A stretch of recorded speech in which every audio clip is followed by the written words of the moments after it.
Hello friends, स्वागत है आप सभी का आपके अपने YouTube channel your study guide पर। तो फ्रेंड्स, आज की इस वीडियो में हम सभी जीके जीएस की एक इम्पॉर्टेंट क्लास लेने वाले हैं।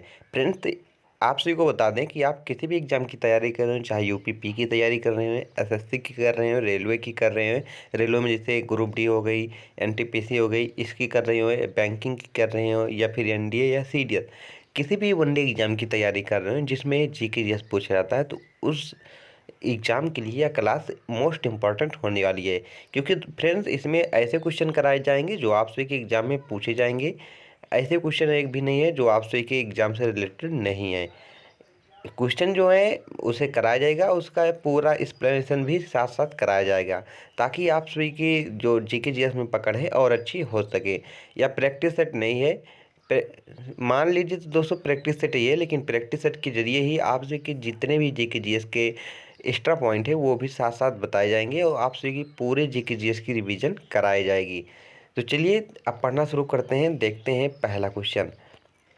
पहला इसमें क्वेश्चन क्या पूछा गया है, भारतीय संविधान में कितनी मूलभूत अधिकार दिए गए हैं। भारतीय संविधान में कितने मूलभूत फंडामेंटल राइट्स दिए गए हैं, मतलब मौलिक अधिकार कितने दिए गए हैं।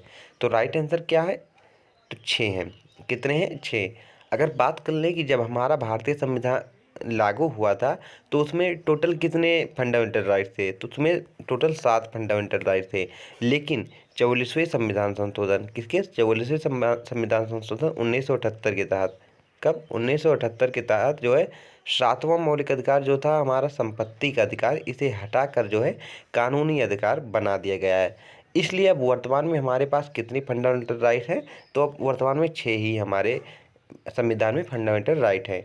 चलिए देखते हैं वो कौन कौन से हैं, वो भी आप देख लें। जो मैंने एक्स्ट्रा फैक्ट बताया यहाँ पर लिखा है, आपसे को इस क्लास की पीडीएफ भी मिल जाएगी। आप टेलीग्राम चैनल को ज्वाइन कीजिए, वहाँ पर आपसे को इस क्लास की पीडीएफ मिलेगी। वहाँ से आप लेकर इसे एक बार दोबारा पढ़ लीजिएगा, ताकि आपसे का जीके जीएस में पकड़ अच्छा बनता जाए। मूल रूप से भारतीय संविधान में 7 मौलिक अधिकार थे, लेकिन 44वें संविधान संशोधन 1978 के तहत संपत्ति का अधिकार अनुच्छेद 31 के में जो वर्णित था उसे हटा दिया गया है। और वर्तमान में अभी हमारे पास कितने हैं, 6 मौलिक अधिकार हैं। यहाँ से एक क्वेश्चन और बनता है कि जो हमारा संपत्ति का अधिकार है उसे हटाकर किस अनुच्छेद के तहत, किस अनुच्छेद में रखा गया है, तो अनुच्छेद 300A में रखा गया है। किसमें, अनुच्छेद 300A में रखा गया, ये भी आप याद रखिएगा। आगे देखते हैं वो कौन कौन से 6 मौलिक अधिकार जो हमें प्राप्त हैं वो कौन कौन से हैं, इसे आप देखें। पहला हमारा है समता या समानता का वर्णन। कौन, समता या समानता का वर्णन, जो हमारे भारतीय संविधान के अनुच्छेद 14 से 18 में इसका वर्णन किया गया है। दूसरा है स्वतंत्रता का अधिकार, 19 से 22 में इसका वर्णन किया गया है। उसके बाद है शोषण के विरुद्ध अधिकार, जो है 23 से 24 में इसका वर्णन है। फिर धर्म की स्वतंत्रता का अधिकार 25 से 28 में इसका वर्णन है। सांस्कृतिक और शैक्षिक अधिकार जो दिया गया है 29 से 30 में इसका वर्णन किया गया है। उसके बाद संवैधानिक उप विचारों का अधिकार जो है अनुच्छेद 32 है, ये आप याद रखिएगा।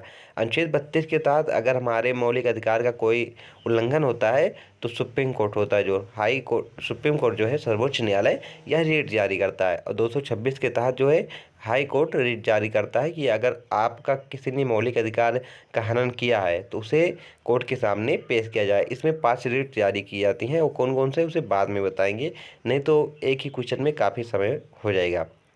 अगर बात कर ले कि जो हमारा मौलिक अधिकार है इसे भारतीय संविधान में कहाँ से ग्रहण किया गया है, तो इसे यूएसए से लिया गया है। कहाँ से, यूएसए से लिया गया है, ये भी आप याद रखिएगा। 12 से 35 अनुच्छेद में इसका वर्णन किया गया है। आगे देखते हैं।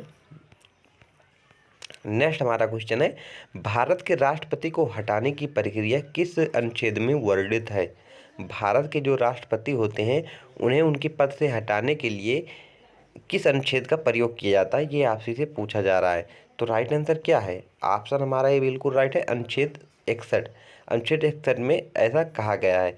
अगर बात कर लें कि राष्ट्रपति जो होते हैं उन्हें हटाने के लिए अब जो अविश्वास प्रस्ताव लाया जाता है उससे पहले लोकसभा में पास करते हैं या राज्यसभा में पास करते हैं, ये आपसे से पूछा जाए तो दोनों में से किसी में भी पास कर सकते हैं।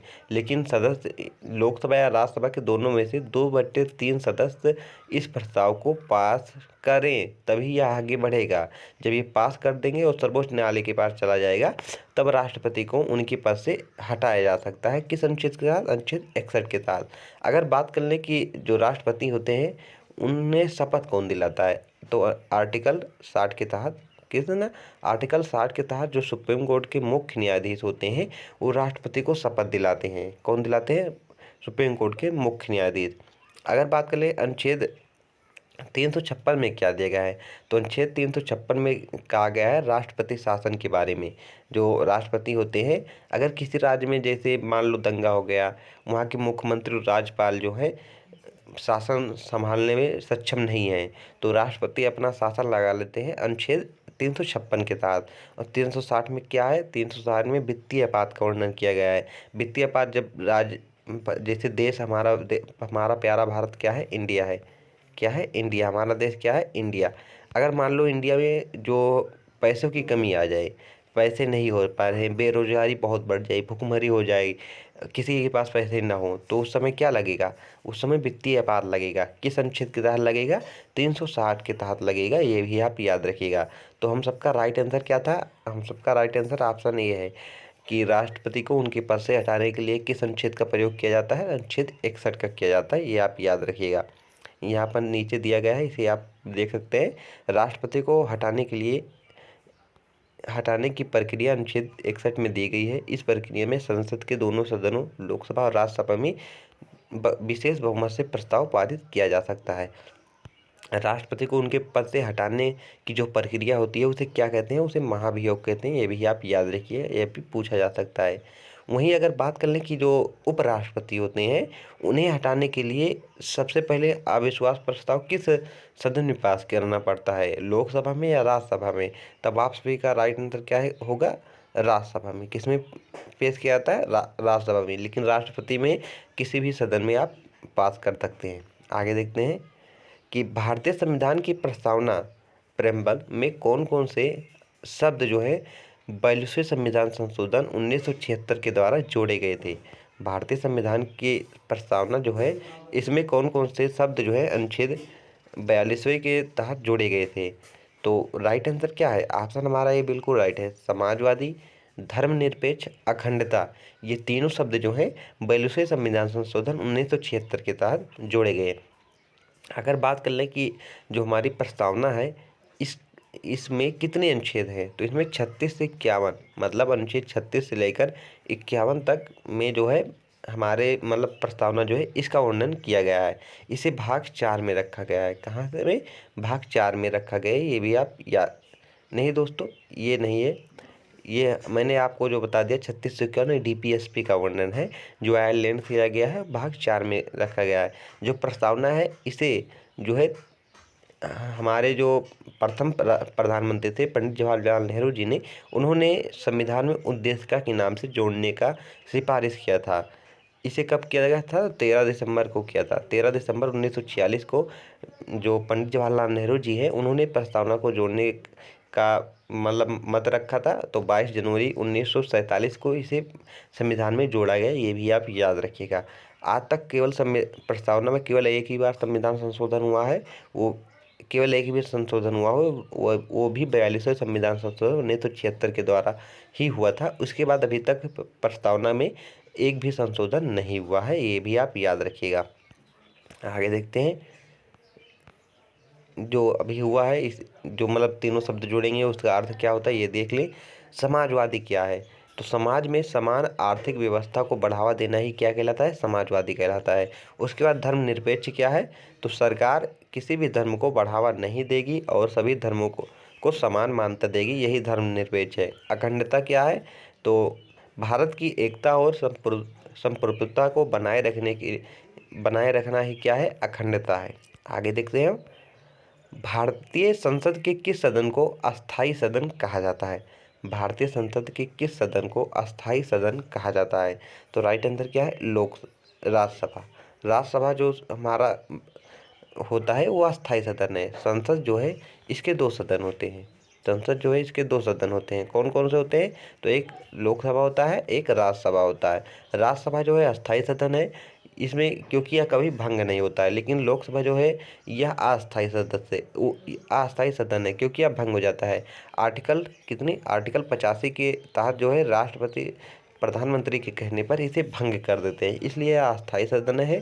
और यह क्या है? अस्थाई सदन है, ये भी आप याद रखिएगा। राज्यसभा को अस्थाई सदन कहा जाता है क्योंकि इसे भंग नहीं किया जा सकता है। हर 2 साल में इसके 1/3 सदस्य सेवानिवृत्त होते हैं और नए सदस्य चुने जाते हैं, ये भी आप याद रखें। नेक्स्ट, संविधान के किस अनुच्छेद में राष्ट्रपति को आपातकाल लगाने की शक्ति देता है? संविधान के किस अनुच्छेद में राष्ट्रपति को आपातकाल लगाने की शक्ति देता है? अनुच्छेद 356, अनुच्छेद 352 या फिर अनुच्छेद 360 या 368? तो राइट आंसर क्या है? ऑप्शन हमारा ये बिल्कुल राइट है। अगर राष्ट्रीय आपात की बात करें तो राष्ट्रीय आपात की बात करें तो ऑप्शन बी बिल्कुल हमारा राइट है। राष्ट्रीय आपात 352 के तहत राष्ट्रपति लगाते हैं। 356 के तहत क्या होता है? राष्ट्रपति शासन लगता है। 360 के तहत क्या होता है? जो है वित्तीय आपात लगता है, ये भी आप याद रखें। ये क्या क्या होते हैं आप सभी को मैंने ऊपर बता ही दिया, तो इसे एक्सप्लेन करने की कोई जरूरत तो है नहीं। यहाँ नीचे देख सकते हैं अनुच्छेद 352 के तहत राष्ट्रपति राष्ट्रीय आपात घोषित कर सकते हैं, तब लगाया जाता है जब मतलब किस किस कंडीशन में यह लगता है, ये आप देख लें। पहली कंडीशन तब होगी जब भारत की सुरक्षा को युद्ध या बाहरी आक्रमण से खतरा हो, तब लगेगा। दूसरी क्या होगी? देश में आंतरिक विद्रोह हो, तब लगेगी, ये आप याद रखिएगा। अब चलिए देखते हैं जियोग्राफी के कुछ इंपॉर्टेंट क्वेश्चन है, जहाँ से क्वेश्चन आपसे एग्जाम में पूछे जा सकते हैं। भारत का सबसे बड़ा राज्य क्षेत्रफल के आधार पर कौन सा है? भारत का सबसे बड़ा राज्य क्षेत्रफल के आधार पर कौन सा है? तो राइट आंसर क्या है? ऑप्शन हमारा सी बिल्कुल राइट है, राजस्थान। राजस्थान जो है क्षेत्रफल की दृष्टि से भारत का सबसे बड़ा राज्य है। वहीं बात कर लें कि जनसंख्या के आधार पर भारत का सबसे बड़ा राज्य कौन सा है, तो राइट आंसर क्या होगा? यूपी। यूपी जो है जनसंख्या के आधार में भारत में सबसे अधिक जनसंख्या वाला राज्य है, ये आप याद रखिएगा। वहीं बात कर लें कि अगर साक्षरता दर मतलब जो जहाँ के लोग ज़्यादा पढ़े लिखे हैं वो कौन से राज्य के हैं, तो केरला के हैं। कहाँ के? केरला के हैं, ये भी आप याद रखिएगा। आगे देखते हैं, ये देख सकते हैं कि जो हमारा राजस्थान है वो उसका क्षेत्रफल कितना है, ये आपसे पूछा जा सकता है। तो राजस्थान भारत का सबसे बड़ा राज्य है, जिसका क्षेत्रफल जो है 3,42,239 वर्ग किलोमीटर है।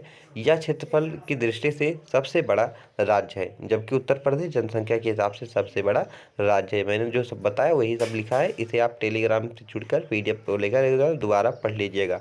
आगे देखते हैं, पृथ्वी पर सबसे बड़ा महासागर कौन सा है? पृथ्वी पर सबसे बड़ा महासागर कौन सा है? तो राइट आंसर क्या है? ऑप्शन हमारा सी बिल्कुल राइट है, प्रशांत महासागर जो है पृथ्वी का सबसे बड़ा महासागर है। प्रशांत महासागर जिसे पैसिफिक ओशियन कहते हैं, दुनिया का सबसे बड़ा महासागर है, जिसका क्षेत्रफल जो है 16.52 करोड़ वर्ग किलोमीटर है। यह पृथ्वी के लगभग 30% भाग को कवर किया करता है। आगे देखते हैं, ग्रीनविच रेखा किससे संबंधित है? जो ग्रीनविच रेखा होती है ये किससे संबंधित है? तो राइट आंसर क्या है? ऑप्शन हमारा ये बिल्कुल राइट है, समय मापन से। किससे संबंधित है? समय मापन से संबंधित है।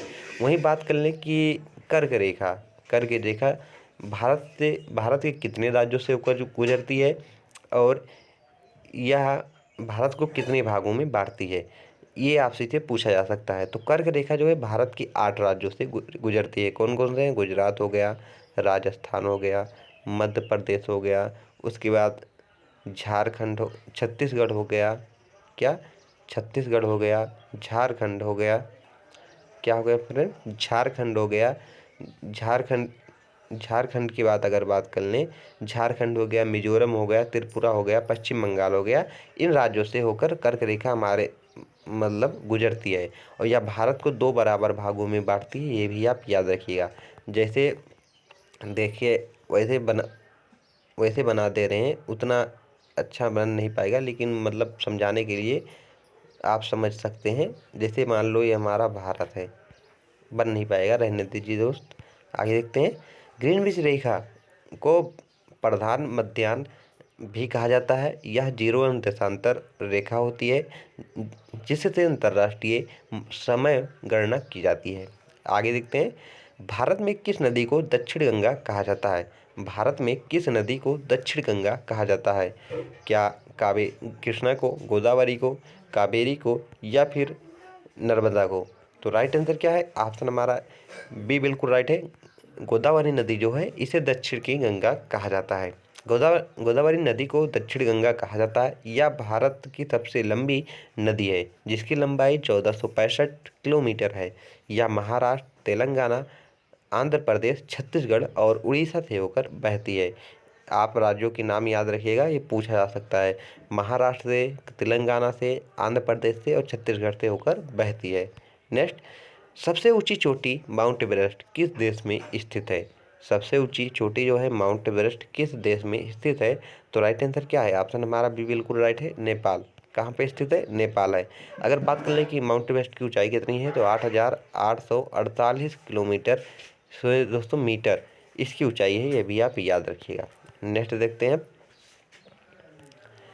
कि भारत में योजना आयोग की स्थापना कब हुई थी? भारत में योजना आयोग की स्थापना कब हुई थी? तो राइट आंसर क्या है? ऑप्शन हमारा बी बिल्कुल राइट है, 1950 में। कब हुई थी? 1950 में हुई थी। योजना आयोग की स्थापना 15 मार्च 1950 को भारत सरकार द्वारा की गई थी। इसका उद्देश्य देश के सामाजिक और आर्थिक विकास के लिए पंचवर्षीय योजना को बनाना था। 2015 में इसे नीति आयोग में बदल दिया गया। यहाँ से क्वेश्चन बन सकता है कि योजना आयोग को नीति आयोग में कब बदला गया? तो 2015 में बदला गया, ये आप याद रखें। नेक्स्ट, मुद्रास्फीति मनी सप्लाई के नियंत्रण के लिए आरबीआई कौन सा तरीका अपनाता है? मुद्रा आपूर्ति के नियंत्रण को आरबीआई कौन सा तरीका अपनाता है? तो राइट आंसर क्या है? ऑप्शन हमारा बी बिल्कुल राइट है, मौद्रिक नीति को। कौन सी मौद्रिक नीति को अपनाता है? भारतीय रिजर्व बैंक मौद्रिक नीति के माध्यम से मुद्रा आपूर्ति को नियंत्रित करता है। इसके तहत जो है repo rate, reverse repo rate, नगद आरक्षित अनुपात और संवैधानिक तरलता अनुपात जैसी नीतियों का उपयोग किया जाता है। नेक्स्ट, भारत में न्यूनतम समर्थन मूल्य एमएसपी किसके लिए किया जाता है? मतलब जो एमएसपी है यह किसके लिए लागू की गई थी, ये आपसे से पूछा जा रहा है। तो उद्योगों के लिए कच्चे माल की कीमत, किसानों की फसलों की कीमत, पेट्रोलियम उत्पादों की कीमत या उपभोक्ता की कीमत? तो राइट आंसर क्या है? ऑप्शन हमारा बी बिल्कुल राइट है, किसानों की फसलों की कीमत के लिए एमएसपी का प्रयोग किया जाता है। मिनिमम सपोर्ट जो है प्राइस, इसका फुल फॉर्म होता है। मोदी जी ने इसी को बंद करने की बात की थी, जिसकी वजह से पंजाब के जो किसान हैं आंदोलन किए थे, ये आप सभी को पता ही होगा, यही है। न्यूनतम समर्थन मूल्य वह न्यूनतम मूल्य होता है जिस पर सरकार किसानों से उनकी उपज खरीदती है और यह किसानों को बाजार की अनिश्चितताओं से बचाने के लिए तय की जाती है। नेक्स्ट, भारतीय रिजर्व बैंक की स्थापना कब हुई थी? आरबीआई की स्थापना कब हुई थी? तो राइट आंसर क्या है? 1935। कब हुई थी? 1935 में हुई थी। भारतीय रिजर्व बैंक की स्थापना 1 अप्रैल 1935 को हुई थी। पहले यह निजी बैंक था, लेकिन 1949 में इसे राष्ट्रीयकृत किया गया। यह भारत की मौद्रिक नीति को नियंत्रित करता है और मुद्रा प्रबंधन करता है। नेक्स्ट, भारत में हरित क्रांति किसके कारण संभव हुई? भारत में हरित क्रांति किसके कारण संभव हुई? तो राइट आंसर क्या है? ऑप्शन हमारा भी बिल्कुल राइट है, हाई यील्ड वेराइटी बीजों और तकनीकों के सुधार के कारण संभव हुई है। यहाँ आप देख सकते हैं जो हमारे हरित क्रांति है इसके बारे में और दिया गया है। भारत में हरित क्रांति 1960 के दशक में हुई, जिसका मुख्य उद्देश्य कृषि के उत्पादन को बढ़ाना था। अगर बात करें कि भारत में हरित क्रांति का जनक किसे कहा जाता है, तो राइट आंसर क्या है? Doctor DR.M.S. स्वामीनाथन किसे कहा जाता है? यहाँ पर लिखा गया है, ये आप देख सकते हैं। भारत में हरित क्रांति का जनक किसे माना जाता है? तो डॉक्टर MS स्वामीनाथन को माना जाता है। इसके तहत जो है HYB बीज, रासायनिक उर्वरक, सिंचाई और आधुनिक तकनीकों का उपयोग किया गया, जिससे गेहूं और चावल का उत्पादन बढ़ा। ये मोस्ट इम्पॉर्टेंट है, ये आपसे के एग्जाम में बार बार पूछा जाता है कि हरित क्रांति लाने में किन फसलों को अधिक बढ़ावा मिला था लाने के बाद? तो गेहूँ और चावल को। किसे? गेहूँ और चावल को। नेक्स्ट देखते हैं, 1857 के विद्रोह का तत्कालिक कारण क्या था? 1857 के विद्रोह का तत्कालिक कारण क्या था? तो राइट आंसर क्या है? चर्बीदार कारतूसों का उपयोग करना ही इसका तत्कालिक कारण था। 1857 के विद्रोह को भारत का पहला स्वतंत्रता संग्राम भी कहा जाता है। इसका मुख्य उद्देश्य जो है तत्कालिक कारण चर्बी वाले कारतूसों का प्रयोग था, जिसमें गाय और सूअर की चर्बी लगे होने की अफवाह थी। यह हिंदू और मुस्लिम सिपाहियों की धार्मिक भावनाओं के खिलाफ था, जिससे विद्रोह भड़क उठा। नेक्स्ट, भारतीय राष्ट्रीय कांग्रेस की स्थापना कब हुई थी? तो राइट आंसर क्या है? 1985 को। कब हुई थी? 1985 में हुई थी। भारतीय राष्ट्रीय कांग्रेस की स्थापना 18 दिसंबर 1885 को 28 दिसंबर 1885 को एओम हुम ने की थी। इसका पहला अधिवेशन जो है बॉम्बे मुंबई में हुआ था, जिसकी अध्यक्षता बिमोश चंद्र बनर्जी ने की थी, जिसे बीसी बनर्जी भी कहते हैं। कांग्रेस का उद्देश्य भारतीयों को राजनीतिक रूप से संगठित करना था। नेक्स्ट, महात्मा गांधी का भारत में पहला सत्याग्रह किस स्थान पर हुआ था? महात्मा गांधी का भारत में पहला सत्याग्रह किस स्थान पर हुआ था? तो चंपारण में हुआ था। वो भी जो है तिनकटिया प्रणाली थी उसके विरुद्ध में हुआ था, जो नील की खेती कराते थे अंग्रेज बिहार के किसानों से जबरन, उसी के विद्रोह में हुआ था। महात्मा गांधी ने भारत में पहला सत्याग्रह 1917 में बिहार के चंपारण में किया था। यह आंदोलन नील किसानों के अधिकारों की रक्षा के लिए किया गया था, जिन्हें जबरन नील खेती कराने पर मजबूर किया जा रहा था। नेक्स्ट, भारत में अशोक का शिलालेख किस लिपि में जो है लिखा गया है? भारत में अशोक का शिलालेख किस लिपि में लिखा गया है? तो ब्राह्मणी लिपि में लिखा गया है, ये भी आप याद रखें। अशोक सम्राट के शिलालेख मुख्य रूप से ब्राह्मणी लिपि में लिखे गए हैं। हालांकि उत्तर पश्चिम भारत में कुछ शिलालेख जो हैं खरष्टो लिपि में भी मिलती हैं। इन अभिलेखों से अशोक के धर्म और नीतियों का उल्लेख मिलता है। नेक्स्ट, भारत में मुस्लिम शासन की शुरुआत किसने की थी? भारत में मुस्लिम शासन की शुरुआत किसने की थी? तो मोहम्मद गौरी ने की थी, ये भी आप याद रखिएगा। लेकिन आपसे अगर यह पूछा जाए कि भारत में जो है मुगल वंश की स्थापना की नींव किसने रखी थी? तो बाबर ने की थी। किसने की थी? बाबर ने की थी, ये भी आप याद रखिएगा। इब्राहिम लोदी को पानीपत के द्वितीय युद्ध में हरा कर की थी, तृतीय युद्ध में। आगे देखते हैं, भारत में जो है अस्थाई मुस्लिम शासन की नींव मोहम्मद गौरी ने रखी थी। 1192 में इन्होंने तराइन का द्वितीय युद्ध जीता और दिल्ली पर कब्जा कर लिया। इसके बाद उसका सेनापति कुतुबुद्दीन ऐबक दिल्ली का पहला सुल्तान बना और मुगल वंश की स्थापना की थी। नेक्स्ट हमारा क्वेश्चन है, न्यूटन के प्रथम गति नियम के अनुसार कोई वस्तु तब तक स्थिर या समान गति में चलती रहेगी जब तक उस पर कोई बाह्य बल न लगाया जाए। जब तक उस पर कोई बाहर से बल ना लगाया जाए। ऑप्शन हमारा ए बिल्कुल राइट है। यह न्यूटन का प्रथम गति का नियम है, ये भी आप याद रखिएगा। इसे जड़त्व का नियम भी कहते हैं। यही सब लिखा गया है, इसे आप पढ़ लेना। नेक्स्ट, प्रकाश वर्ष किसकी इकाई है? मतलब प्रकाश वर्ष किसका एकक है या किसका मात्रक है? तो दूरी का है। किसका है? दूरी का है, ये भी आप याद रखें। आगे देखते हैं, द्रव्यमान और भार में क्या अंतर है? जो द्रव्यमान होता है, जो मास होता है, और वेट में क्या अंतर है, ये आपसे से पूछा जा रहा है। तो राइट आंसर क्या है? ऑप्शन हमारा सी बिल्कुल राइट है कि जो भार है एक बल है, जबकि द्रव्यमान पदार्थ की मात्रा होता है। आगे देखते हैं, द्रव्यमान किसी भी वस्तु में उपस्थित पदार्थ की कुल मात्रा होता है और यह स्थान के अनुसार नहीं बदलता है, जबकि भार गुरुत्वाकर्षण बल के कारण किसी वस्तु पर लगने वाला बल है, जो स्थान के अनुसार बदलता रहता है। अगर बात कर लें कि बल का SI मात्रक क्या है, तो न्यूटन होता है, ये आप याद रखिएगा। नेक्स्ट, ध्वनि अधिकतम किस माध्यम में चलती है? मतलब जो ध्वनि होती है वो सबसे अधिक किस माध्यम में चलती है? तो ठोसों में। किसमें? ठोसों में। ध्वनि को चलने के लिए माध्यम की आवश्यकता होती है, इसलिए ठोसों में यह सबसे अधिक चलती है। लेकिन अगर बात कर लें अंतरिक्ष में, क्या ध्वनि सुनाई देगी? अंतरिक्ष में कोई एक व्यक्ति दूसरे व्यक्ति के कान के पास भी जाकर अगर बोलेगा तो उसे सुनाई नहीं देगी, क्योंकि ध्वनि को चलने के लिए माध्यम की आवश्यकता होती है और अंतरिक्ष में माध्यम नहीं है, वहाँ पर पूरा क्या है? वैक्यूम है, मतलब निर्वात है। आगे देखते हैं, यदि किसी वस्तु को अंतरिक्ष में छोड़ दिया जाता है तो उसका भार क्या होगा? बढ़ जाएगा, घट जाएगा, शून्य हो जाएगा या मतलब अपरिवर्तित रहेगा। तो राइट आंसर क्या है? शून्य हो जाएगा। क्या हो जाएगा? शून्य हो जाएगा।